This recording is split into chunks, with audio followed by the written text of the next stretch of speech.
You wanted the best. You've got the best podcast. The hottest podcast in the world.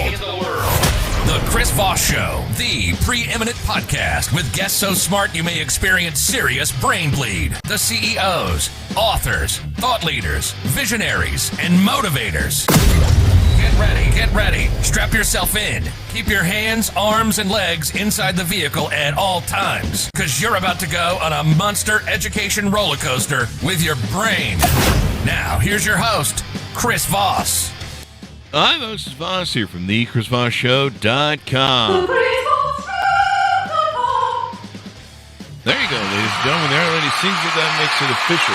Welcome to the big show, my family and friends. We certainly appreciate it. As always, we have the most smartest minds on the shows. The brilliant authors, the Pulitzer Prize winners, the CEOs, the billionaires, you name it. All the smartest people on this show, and they bring you their stories of life and journey. And as we always say, stories are the owner's manual to life.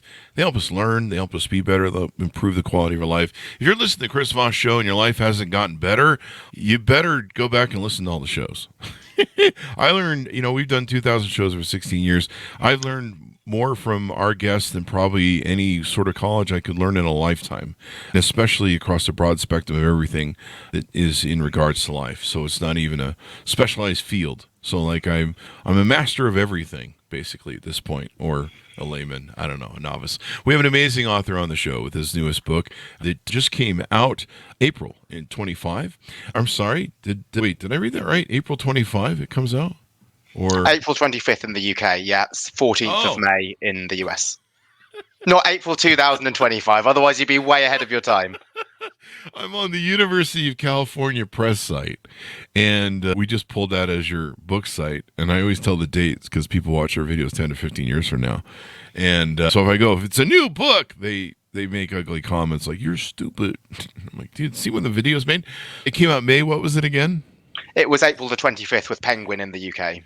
Okay, there you go. So April 25th, and other people are going to have to wait till next year because that's just how they're rolling. The book is entitled, I set up the suspense for it, is entitled May Contain Lies, How Stories, Statistics, and Studies Exploit Our Biases and What We Can Do About it. So it's a roadmap of in and out. Alex Edmonds joins us on the show with us today. You've heard a little bit from him, and he's going to be talking to us about his book and his insights, and of course, some of you may have to wait till next year.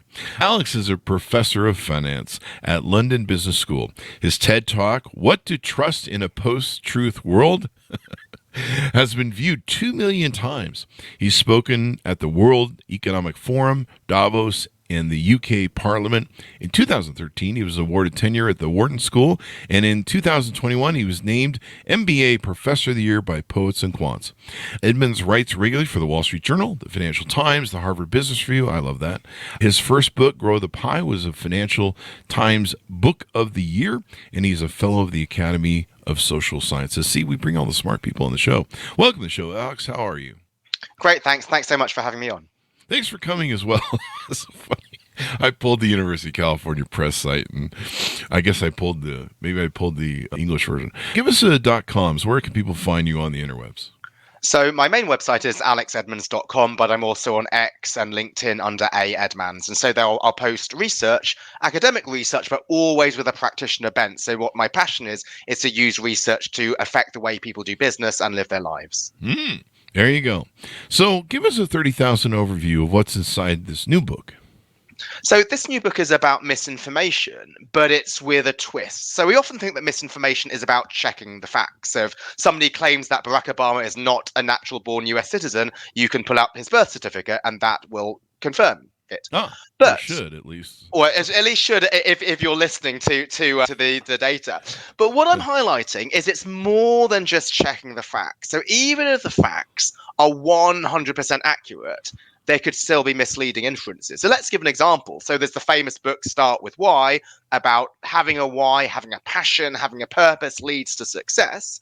And the evidence for that is Apple started with why, and Apple is hugely successful. That is a fact. Nobody can dispute Apple's success. But that is only one cherry-picked example. There could be hundreds of other cases where companies started with why and failed, but you never hear them because the author doesn't want to give the exceptions that actually don't fit his story. So even if something is true, it could be misleading if we over extrapolate from it. Ah, there you go. And there's a lot of disinformation in the world right now. I mean, when you say the era of distrust, what is behind that? Is it the death of experts? Is it that everyone got a blog and can post their opinions and flood out true speaking news and facts? I think it's a couple of things. So let's start with the consumer side, the people who receive misinformation. We suffer from confirmation bias, and that includes me. So confirmation bias is we've got a certain view of the world, and if we see something that conforms to that view, we lap it up uncritically without questioning. And in contrast, if we see something which contradicts our worldview, we will not believe it, we will just rubbish it and try and tear it apart. And so what this for producers of misinformation is that if you have a platform, and as you say, Chris, this could even just be a blog or a LinkedIn or Twitter feed, if you say something that people want to be true, then it might go viral, even if the evidence behind it is pretty flimsy. There you go. It's definitely something everyone has had a challenge with, especially, and it might get worse with AI. What are your thoughts on that? Is AI going to make, we're seeing now people, and I'm seeing this from friends, about, I think a figure I heard kicked around was 46% of people cannot discern from really bad AI renditions of human beings. You can still tell the eyes and fingers are fucked up. They can't tell from fake AI photos and deep fakes at all. And right now the technology is really bad. It's really obvious, but they can't tell. Maybe it's because they're looking at it in a tiny phone. What do you think about AI? What sort of impact is that going to have on disinformation? So it could be positive and it could be negative, like most things. So on the positive side, AI can hopefully highlight if something is incorrect. So let's say you latch on to the study by Andrew Wakefield that vaccination leads to autism. What AI can do is to look at the scientific consensus, look at other papers, and they find that this Wakefield paper is just unusual. But on the flip side, people can use AI to generate misinformation. So before the age of AI, you already have the problem that people attribute quotes to Albert Einstein or Mark Twain that were never said. Similarly with AI, and if you use it in a smart way, somebody could ask AI to write something in the tone of a famous author or a famous scientist, and people don't know that he or she never actually said or wrote it. Wow. Yeah. And like I say, I mean, some of the AI that's out there, it's really cool. It's inventive. It's imaginary. But I can tell at this point, for the most part, I don't think I've seen too many images that I can't figure out are AI generated. You can tell most times. And, a lot of it's really easy to do. The fingers are fucked up. The eyeballs are usually not right.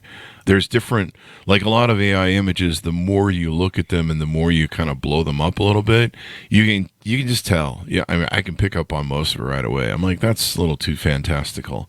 But I think you're right for images, yeah. But I think the more complex thing where AI can get a bit cleverer is text. So if they were to come up with a quote in the style of a person, or they could write a big report and say this report was done by these famous scientists, and that's the concern. Because you're absolutely right. With images, they're not yet there, but with text, it's easier to get away with that. Yeah, and it'll be interesting to see how AI affects the upcoming election.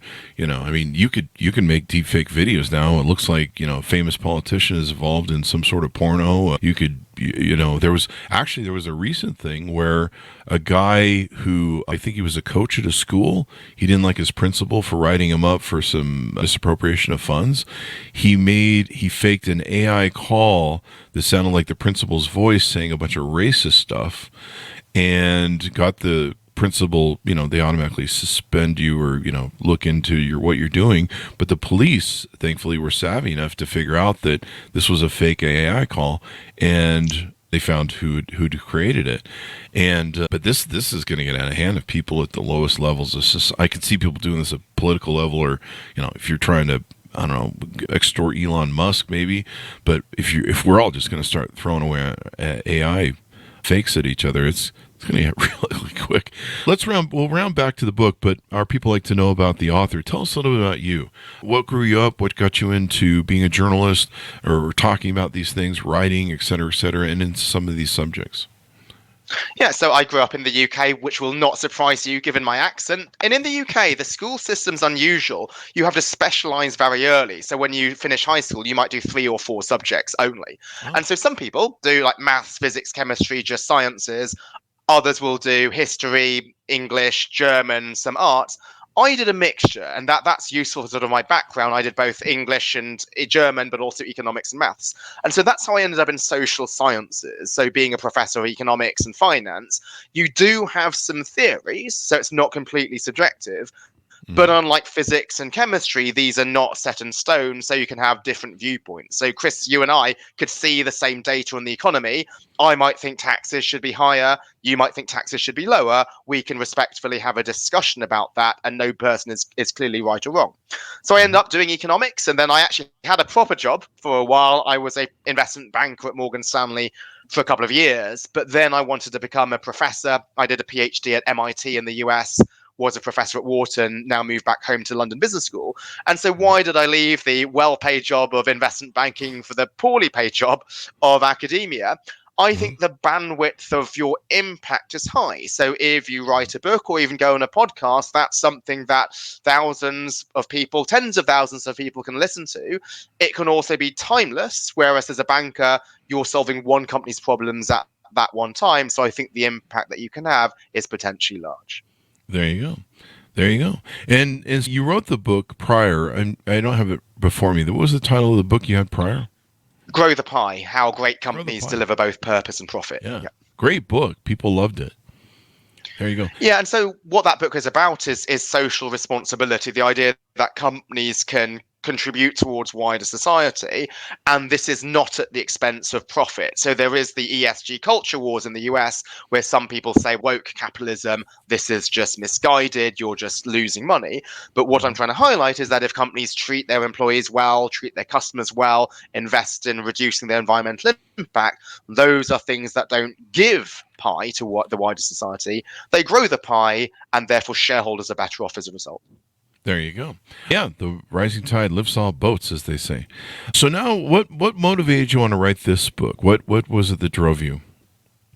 So as a professor, I'm quite unusual. So rather than just doing academic research just to be read by other academics and sit in the library, as I mentioned at the start, I really like to use this to speak to practitioners. This could be policymakers, managers, investors, journalists, podcast hosts. But sometimes what I found was how people responded to the research. This would be based on whether they liked what it said rather than its actual accuracy. So if they liked the conclusion, they thought it was the world's best paper. And if it was an uncomfortable, inconvenient truth, they would say this is just some academic stuff. It's got no relation to the real world.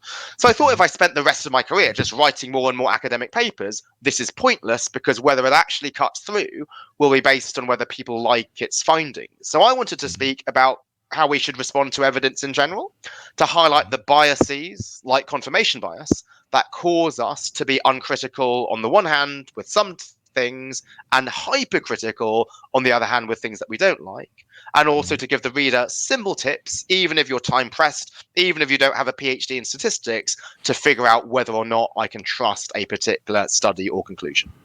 There you go.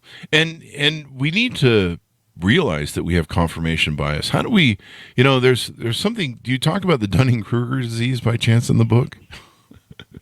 Not explicitly, but there is the theme throughout that sometimes people are just overconfident about their abilities. And actually this idea of misinformation, it is actually smarter people who suffer more from misinformation. Oh, really? You might actually think it's the opposite. The smarter you are, then the more likely you are to spot deep fakes. So why I'm pretty dumb then, because I can identify deep fakes? Is that what you're saying? No, I think it might be. It's more in terms of the data and the information rather than the images. But why might you have this counterintuitive result with data and evidence? Is if you're really smart, if you see something you don't like, you can come up with a whole ton of excuses as to why this is wrong, and you can ignore it. But you don't apply the same critical thinking faculties when there's something you do. So let's give an example with Silicon Valley Bank. They had models which predicted that if interest rates rose, they would go bust. Those seemingly smart executives came up with some reasons as to why the model's assumption should be changed to give the result that they wanted. And as a result, the bank blew up. Oh, wow. Yeah. The confirmation bias. We've run into these two camps. In politics, we have the same thing. There are certain people that watch one channel, which sadly feeds them a lot of sort of PR material. In fact, news channel is probably the wrong word to use. News. And then there's other news channels, and there's variances of bias, but people tend to find what they, what's fed to them is what they believe, and they just end with that confirmation bias. How do people recognize that they're doing that? If I'm sitting at home listening to this going, I wonder if I have any, confirmation biases, or I'm doing what I do. How can people maybe recognize that and come to a workout or workaround? So I think one thing is just to see where you're getting your information, what are your sources. And so if you're only watching Fox News, that could be an issue. But then to apply this to myself, because the danger of writing a book like this is you need to be held up to your own standards. A few years ago, there was the referendum on whether the UK should leave the EU. And I was a strong Remainer, and all my friends were, and everybody in my network was. But then I deliberately tried to go to some talks by Brexiters. Now, I used to think these people are uninformed, they're xenophobic. But when I went to these talks, I realized that they had some good arguments. So I might not have always agreed with the conclusion, but I still saw there was logic behind them. So I tried to go out of my way to see the opposite viewpoint. Yeah. There's a I think it was Abraham Lincoln who did a quote, and I might butcher it, so just ride with me, folks in the audience. But I think it says something about how I think he was referring to a fellow politician or someone he didn't know, and he said, I don't like that man. I should get to know him better, something along those lines. And in that quote, what he recognized was that if you don't like someone, sometimes you just maybe don't know them better. Maybe you've jumped to assumptions or conclusions about them. And I've done that with people across my life. And then when I've gotten to know them better, I have more empathy. I have more rapport with them. I understand maybe where they come from. Sometimes they're still disagreeable sort of people because they have some sort of childhood traumas or issues from trauma that they haven't reconciled. And so they're acting out in that way. But at least when I get to know them better, I can understand why they're doing that. And I can be, okay, this person definitely has some issues. Mm-hmm. And most of my audience does that. They're like, this Chris Voss guy, he has a lot of issues. But I'm working on them, folks. Give me time. It's been 20 years in therapy. I sound like Howard Stern. This is one of those things. But, being able to recognize, the one thing, about Dunning-Kruger is you kind of recognize that, you're not as smart as you are. But it's interesting what you said, that the smartest people seem to be the people who don't recognize they're having confirmation bias. Is that because, let me ask you is that because usually people that we perceive are very smart are very particulate in their line of expertise or work? If I'm a scientist, I'm really focused in on maybe one scientific study or one sort of scientific fact, maybe that's my PhD or something. Imagine smart people, and they're looking at certain things specifically, they're so focused in on that they can't maybe see the world outside them or something. Is that a factor? I certainly think it can be, because you have to become very specialist, and if you become very specialist, then you don't appreciate other types of opinions on the particular topic. And also, if you're really smart, you think your confirmation bias might be even stronger, because you think, I've got a view of the world because I'm really smart, my view of the world is the right one. Other views of the world are going to be wrong because they're not as smart as me, and so you become particularly entrenched. And one example in the book The Big Short by Michael Lewis, he covers this guy Howie Hubler, who was the head of proprietary credit at Morgan Stanley, where if you told him there was an issue with his trades, he would say, get the hell out of my office. Why? He was such a star trader. And then he put on some trades which allegedly lost $9 billion. That is a lot of money to lose. Yeah. And there were a lot of people allegedly either trying to tell him or just afraid of telling him. They self-censored because they knew there was no point, because he wouldn't listen to them. He was so smart, he would dismiss what you're saying. Wow. Yeah. Well, that'll bite you in the butt every time. Really, it's It's really interesting that people focus on stuff. You know, I've met a lot of PhDs, and God bless them. They're wonderful people. They're specialized in what they do. But I've met a lot of PhDs that, other than the field of focus that they did on a PhD, they couldn't punch their way out of a paper bag in life. Not all of them, but many of them. I'm just like, you're really bad at everything else except for what you focused on. And sometimes I don't think they're great on what they focused on. You just, sometimes they focus on such a narrow niche that's so isolated from everything else. You're just like, like one thing in life, and that's about it. Yes, and they view it from one particular lens, and it can be just a very academic lens. And this is particularly interesting in my field, which is being a business school professor, is that there are many business school professors who've never worked for a company in their life. And we're trying to teach people on how to run companies, but without that perspective, if you've always been in academia, that might be somewhat different. Now, there are some great business school professors who have only gone in academia, but I think there are many who might benefit from a couple of years in the real world, because that would give them a different perspective. Yeah, most definitely. It's really interesting how that whole thing plays out and works, because you're just like, how are you so bad at like all of this? And you know, people in psychiatry, I've met people in psychiatry that are just awful psychiatrists. I'm like, do you have a mirror? Like, you need more help than maybe some of your clients do. But a lot of people go into psychiatry because they have childhood trauma or damage. And my thinking is that basically they go into psychiatry because it's cheaper to do that and fix the childhood trauma than it is to pay somebody to do it. Usually when I meet people that go into psychiatry, especially women, early on, I'll ask them, what happened to you as a child? And 99.9% of the time, there's something that happened tragically, and they're going into psychiatry to fix it. I haven't met everybody who went to psychiatry, but the numbers seem to be there. It's like, a lot of times people get kind of drawn to that group because those are their issues. What are some other aspects of the book that we haven't talked about? I think one is the difference between correlation and causation, which make people know in the cold light of day, but when your biases are taking over, then you might get some basic things wrong. And let me again give an example from me getting something wrong. So before I had my child, we took a course on parenting, and a lot of it was really important things like how to change a nappy and what to do when your baby is sick. But there were courses on breastfeeding. And they said breastfeeding is the only thing you should give to your kid. The World Health Organization recommends exclusive breastfeeding, no water, no formula for the first 6 months. People say breast is best because that rhymes, that sounds good. I'm still getting breastfeeding. Well, that's what leads to high success. That's consistent with all the studies which claim breastfeeding is good for IQ, it's good for health, it's good for maternal kid bonding. But then actually, when you look into the data, this is a correlation and it's not causation. So it's true that breastfed kids have, say, higher IQ than bottle-fed kids.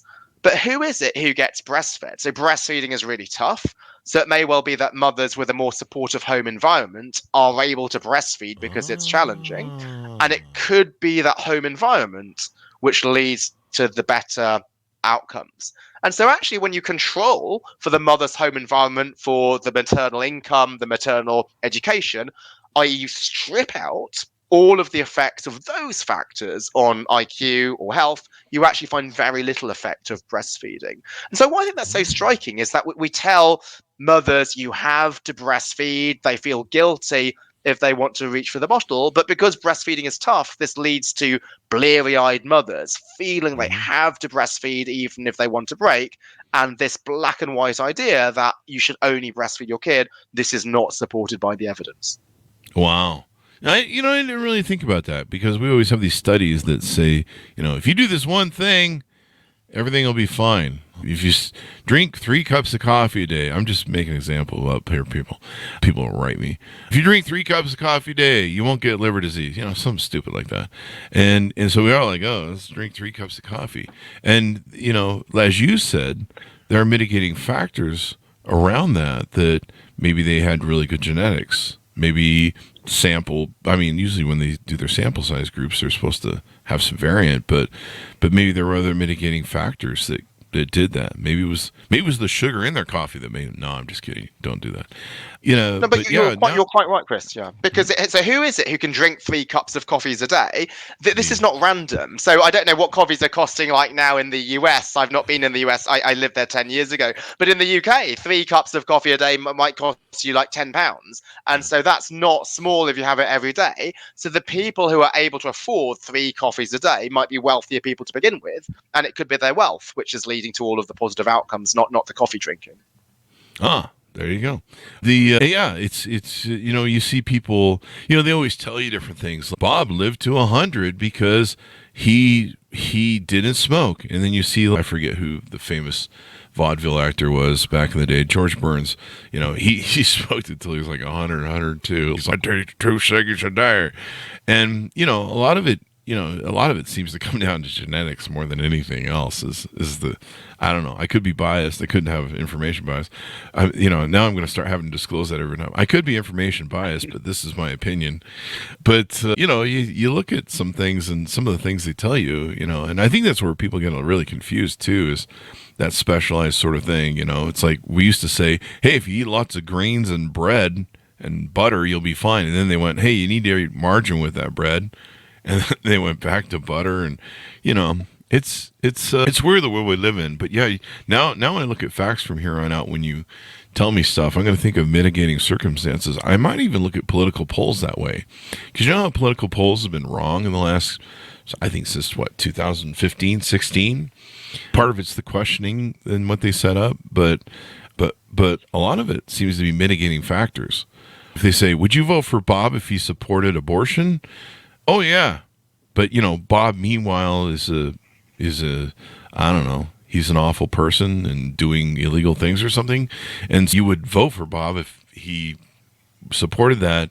There might be other reasons why you will not vote for him. I think we saw that in 2020, and hopefully we see that in the future. I mean, just because someone supports something doesn't mean you should vote for the worst person in the world. And also, you wonder who gets to respond to these polls, because in the past, if the polls were done by telephone, then people typically had your home telephone number, not your work number. Yeah. And so who are the people at home? These might be people who are out of a job. And so you are polling an unrepresentative selection of the population. Or sometimes maybe if now the polls are on the internet, then maybe you're polling people who have got smartphones and have got greater access. So whenever you have a poll, it might not be truly random. And so the results that you have might be due to the sample. And that's why, as you say, Chris, a lot of recent polls have been incorrect. Yeah, people that will actually answer the phone. I won't answer my phone unless I know exactly who it is, because I still to this day get these illegal spam calls. I got 2 yesterday, and I actually picked them up thinking it must be a friend of mine, and you could hear right away it was like some call from some call center, and it does the whole biz line thing. And so yeah, it's I never really thought about. I think I thought about it once, but yeah. I mean, people's maybe, whoever's picking up call, it's kind of like that joke about jury duty. The only people who seem to go into jury duty are people who don't read the news and don't have a fucking idea what's going on. They always ask them, have you been reading about this in the news? Oh, no, I haven't. Okay, you could be on the jury duty. Do you read about anything else in the news? Like, you're not watching TV in the news. Like, do you even know what's going on in the fucking world? Or what's happening? What year is it? But let's put you on a jury, and that's how OJ got off, folks. You go, this is very insightful. I'm hoping a book like yours can help people overcome their confirmation bias. Sad part is it seems, do a lot of people with confirmation bias read? I think they do. Well, but they read things that they think they will like. And so what I try to do here is to highlight that these issues of biases and information, these are actually quite simple issues. So there's not a single equation in the entire book. What I'm trying to highlight here is that it's often common sense. So just the arguments that you made, Chris, as to who is it who responds to polls, who is it that serves on a jury, those are the same common sense arguments that I'm trying to initiate within the reader whenever you see a study that you want to be true. And also my goal was to make it as engaging and entertaining and fun as possible. So my hope is that by reading the book, you don't only feel smarter at the end of it, but you also feel entertained and it's fun. So I put a lot of effort into trying to making the writing flow and to be quite engaging. There you go. I'm going to read it, and then that way I won't have any confirmation bias, and I can go around and tell everybody how it is. I'll just be the smartest person on the planet.